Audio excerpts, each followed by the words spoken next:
And in order to talk about multiplicity, I want you to start by looking at these graphs. I'm going to tell you what multiplicity is, what it means, what we're looking at, but we're going to start by looking at these graphs. One thing I notice is that this is x squared, but it's the factor squared. So there's only one x-intercept here,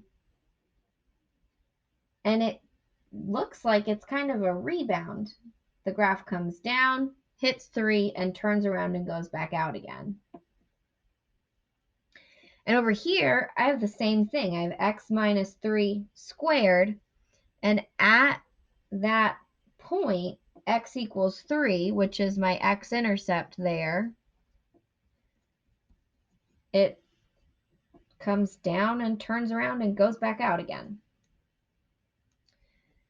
With this one, I have an x-intercept of x equals -1, which is right here, and it just shoots straight through it.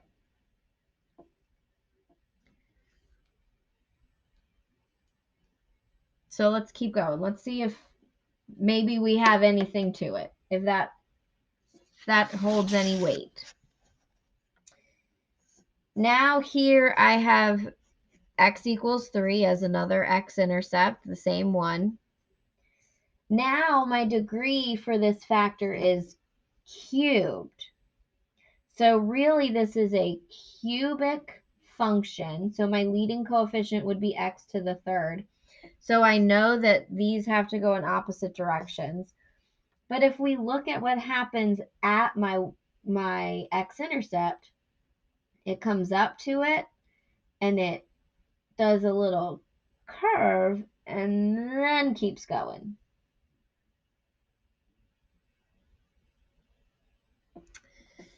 Here, again, I have a cubic function because I have x squared from my x minus 3 factor and x minus 6. So ultimately that is x cubed again. It's still going in opposite directions.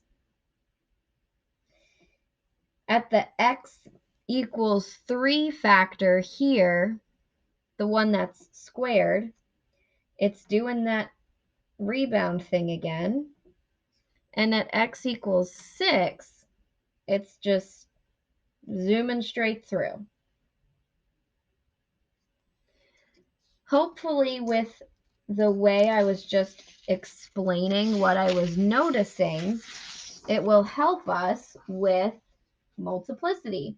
So multiplicity is based on our factored form, and it's telling us exactly what is happening around these x-intercepts. It helps us understand what our graph is going to look like around these x-intercept points. So the first one I have here, x plus 3, that gives me a factor of x equals -3. Or excuse me, an x-intercept of x equals -3. The exponent on this factor technically is a 1. So this has a multiplicity of 1, and I'm going to explain to you what that means in just a second.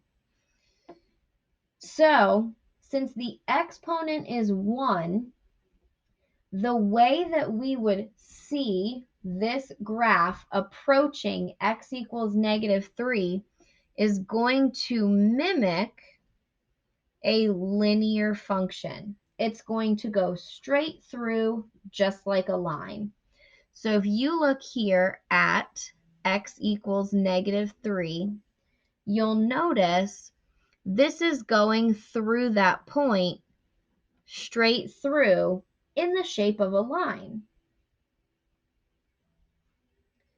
When we switch to x minus 2 squared, remember that's really 2 x minus 2's. I'm going to keep this here just so we keep the multiplicity in mind. So this is going to be x equals 2 as my intercept, which is right here.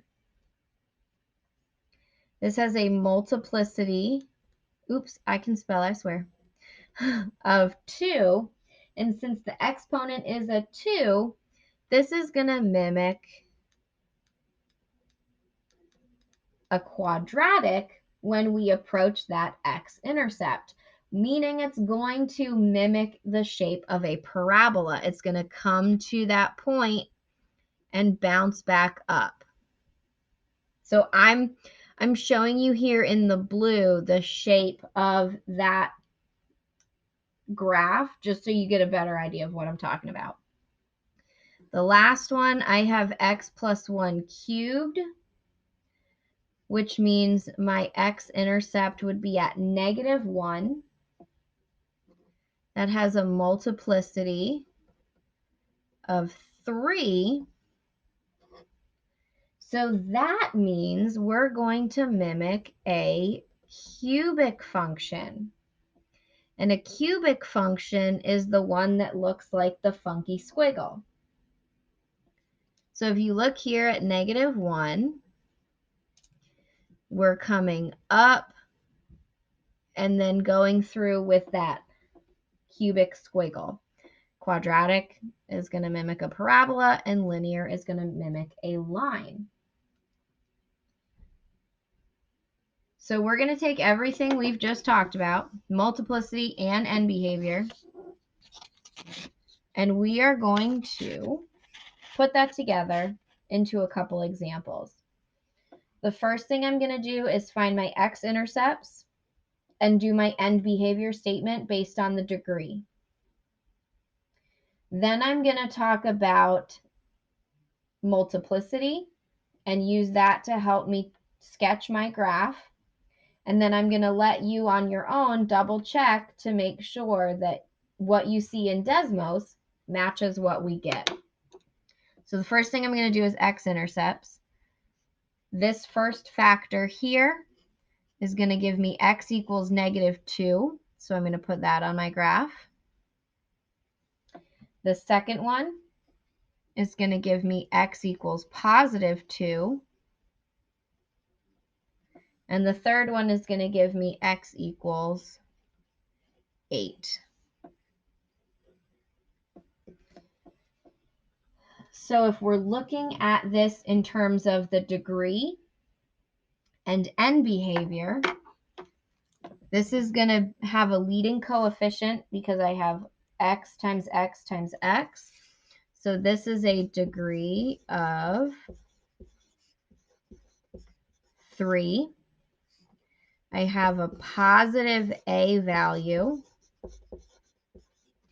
So that tells me if I'm doing just arrows for the moment, since a is positive, the right goes up. The degree is 3, so this is odd, so they go opposite. So for the left,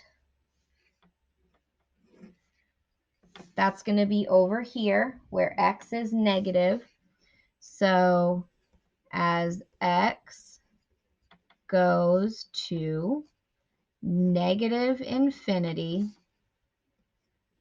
oh, this is a of x. A of x goes to -infinity as well. And for the right side of my graph, that's where x is positive. So as x goes to positive infinity, the arrow is going up, so a of x is also going to go to positive infinity. All right, so we've taken care of the degree, the zeros, the end behavior. Now I'm going to use the end behavior, the multiplicity, and the zeros to do a rough sketch of the graph. So let's start with the right and the left side. I know that the right side of my graph has to go towards positive infinity. The closest x-intercept to the right side is 8. So I'm going to come look at this factor here, it's a multiplicity of 1. So that tells me it's going to go through like a line. Now, since the arrow has to go up, I know it's going to pretend that I actually went through 8. We'll fake it. It's fine. All right. So it has to go through that way. Now on the left-hand side, I know that my arrow has to be pointing down. So the farthest left x-intercept is -2. That factor also has a multiplicity of 1. So it's also going to go through like a line. So I have to make sure it's pointing down. So the arrow has to go this way. So I know it has to look like that.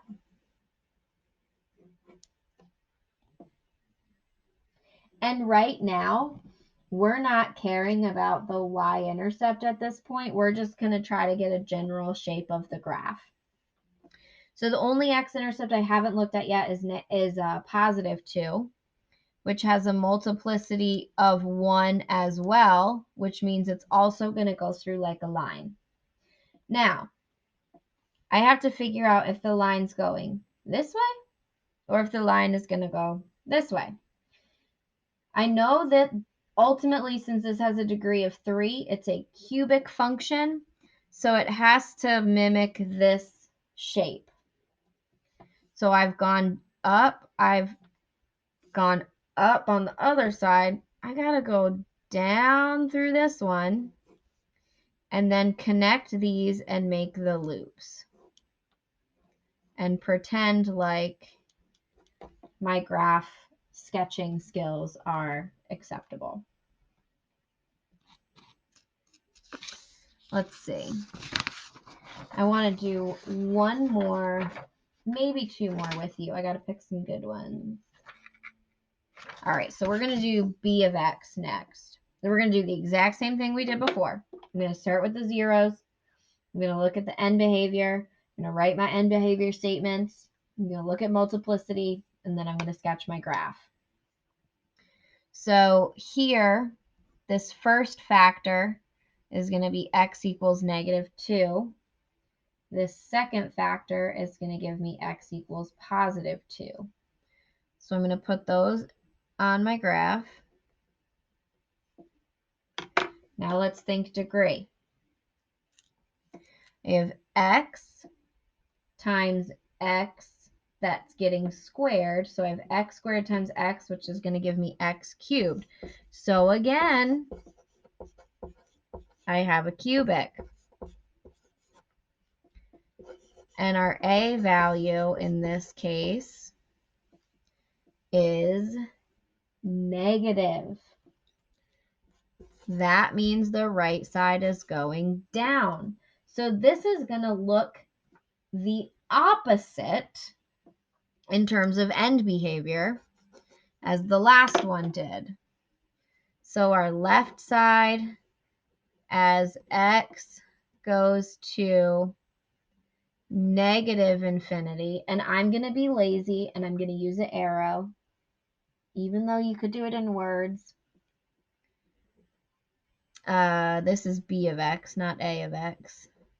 B of x is going to go up, so that means +infinity. And for our right side, as x goes to +infinity, b of x is going to go down. That means it's going to -infinity. So I'm going to keep my arrows in mind. Now I'm going to think multiplicity. Let's go to -2. Here I have a multiplicity of 1. So that means I'm going to have a line. It's going to go through like it's linear. The first arrow we have, the left side, is pointing up. That means I have to have my first arrow headed in this direction. So this is going to come down through -2 this way. Now for this second factor, I have a multiplicity of 2, which means it's going to look like a parabola. But my right side arrow is going to be down. So I have to make sure that no matter what happens, this arrow is coming down. Now remember, if it's a multiplicity of 2, that means it looks like a parabola. But since this arrow is going to be pointing down, my parabola is going to be upside down. So I'll connect the graph in this way, and I can still see my cubic function.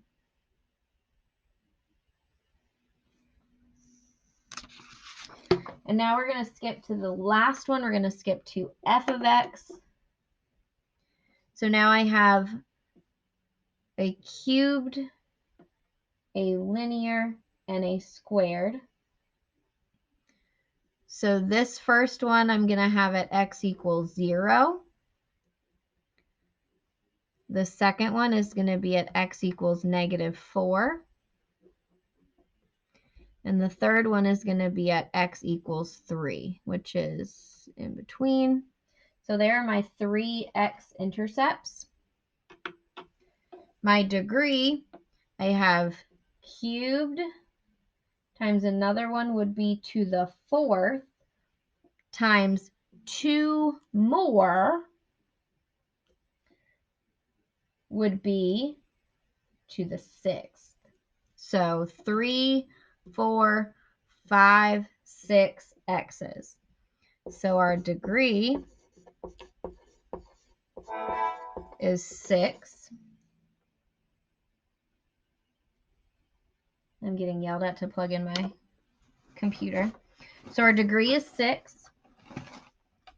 So go ahead and while I'm plugging in my computer super fast, let's think about what that means for our end behavior. It's an even function, and since it's even, that means that my ends of my graph are going in the same direction. So I just need to figure out my a value. Well, I don't see any negatives in front of any of these x's, so my a value is going to be positive, which means right side goes up and left side goes up. So for the left, as x is going to -infinity, f of x is going to positive infinity. For my right side, as x goes to positive infinity, f of x also, oops, that's supposed to be an arrow, also goes to positive infinity. So when you write your end behavior statements, you're always going to have one that says x is going to negative infinity and x is going to positive infinity. That's telling me left and right. The parts with f of x, g of x, y going to either positive or negative infinity actually tells me about the arrows themselves. So ultimately, I'm going to have up and up on both sides. Now we got to think multiplicity. Let's start with the -4 since that's the left-hand side. So this has a multiplicity of 1, which means it's going through like it's a linear. It's going to go through like a line. So since ultimately my arrow has to be up, I know this is coming this way. Now let's look over here.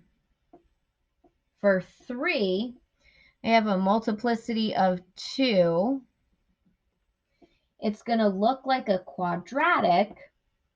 And this is the right-hand side, so I know the arrow has to be up, and it's going to come down and bounce back up again. Now, since at 0 I have a multiplicity of 3, it's going to come from the bottom here and squiggle through the 0 and connect that way. Now, granted, it's not perfect. I'm sure that this would be much prettier on Desmos.